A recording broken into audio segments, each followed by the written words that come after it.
Hey, it's Sarah Clay, and it must be Monday because I'm posting an idea for you to post something on LinkedIn this week.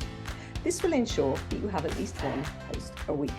If you like these ideas, please follow me, follow my hashtag LinkedIn Simplified, and ring the little bell beneath my banner. Okay, so what's your post idea for this week? This idea hopefully will generate lots of comments on the post itself, which is what you really want to happen. What I want you to do is ask a question or start a discussion about something that's maybe a little bit controversial. So maybe there's something in your industry that people have different views on, a way of practice, a way of doing something.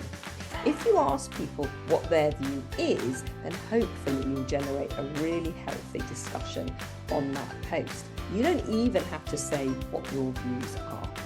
So think about something a little bit controversial. Don't be too controversial necessarily.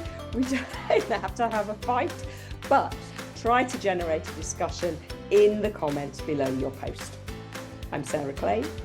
Please tag me in your post when you post it because I'd love to join that discussion too. And I hope to see you soon on LinkedIn. Bye.